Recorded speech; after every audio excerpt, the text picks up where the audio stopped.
Good morning students. Today our topic is private health care service. जैसा कि हमने कल पढ़ा था public health care service. Public health care service जो है वो हमें गवर्नमेंट के द्वारा प्रोवाइड होती है, और प्राइवेट हेल्थ केयर सर्विस जो इंडिविजुअल किसी व्यक्ति के द्वारा हमें पर्सन के द्वारा प्रोवाइड कराई जाती हैं। अब इसमें हम जैसे मैं पढ़ाऊंगी उसमें हमें डिफरेंस भी पढ़ लेंगे कि पब्लिक हेल्थ केयर सर्विसेज में और प्राइवेट हेल्थ केयर सर्विसेज में क्या डिफरेंस है, वो डिफरेंस भी हमें पता चल जाता है। जैसे कि है health care centres and facilities on and operate bye doctors privately. अब जैसे मान लीजिए किसी व्यक्ति ने डॉक्टर की डिग्री हासिल की है, वो पैसे वाले हैं, दोनों पैसे वाला मतलब पैसे से रिलेटेड नहीं है, वो डॉक्टर की उसने नॉलेज है उसे, तो उसने डॉक्टर की जो उपाधि है वो ग्रहण कर ली है। अब उसके बाद क्या है, उसने अपना एक बहुत बड़ा हॉस्पिटल खोल लिया और उसमें बहुत सारी फैसिलिटीज प्रोवाइड करा दी गई हैं जो उनके द्वारा ही प्रोवाइड कराई गई हैं। ठीक है, इंडिविजुअल किसी व्यक्ति के द्वारा कराई गई है। And secondly in rural areas, जो हमारे ग्रामीण क्षेत्र विलेजेस हैं, वहां पर there are registered medical practitioner यानी कि RMPS।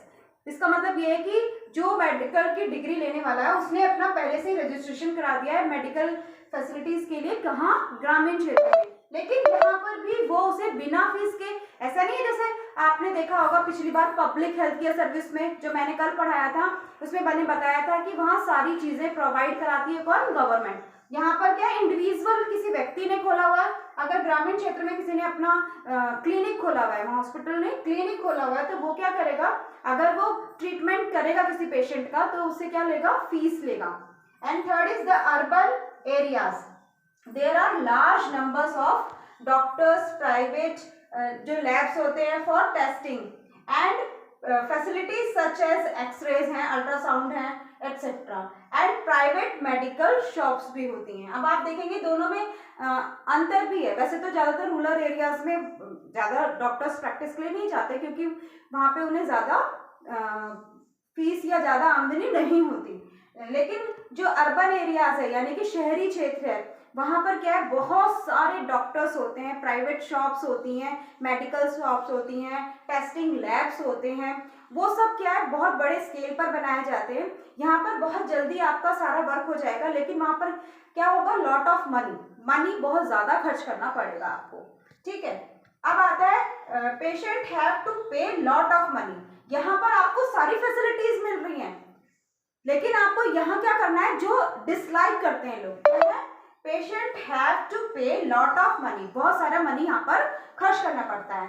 And private facilities can be seen all around, और हम देखते हैं कि प्राइवेट फैसिलिटीज जो है वो हमारे चारों तरफ हमें देखने को मिलती हैं, बहुत अच्छे से मिलती हैं। अगर किसी आप पब्लिक हॉस्पिटल को देखेंगे और किसी प्राइवेट हॉस्पिटल को देखेंगे तो आप अगर उसे कंपेयर करेंगे तो आप उसमें देखेंगे कि जो प्राइवेट हॉस्पिटल होता है उसकी बिल्डिंग बहुत अच्छी है, साफ सफाई बहुत अच्छी है, बहुत सारी फैसिलिटीज पेशेंट को मिली हुई हैं, वहाँ पर बहुत सारे लैब्स हैं, टेस्टिंग लैब्स, एक्सरा भी आसानी से हो जाता है। अगर कोई अल्ट्रासाउंड कराना चाहता है या ब्लड टेस्टिंग कराना चाहता है तो बहुत इजीली हो जाएंगे। पर वहाँ क्या करना पड़ेगा, हमें पे लॉट ऑफ मनी, ज़्यादा मनी खर्च करना पड़ेगा। लेकिन अगर हम जैसे हमने पिछली बार पढ़ा, अभी कल पढ़ा था हमने, उसमें पब्लिक हेल्थ केयर सर्विसेज, वहाँ पर क्या है, वहाँ सारी फैसिलिटीज गवर्नमेंट के द्वारा पे होती है।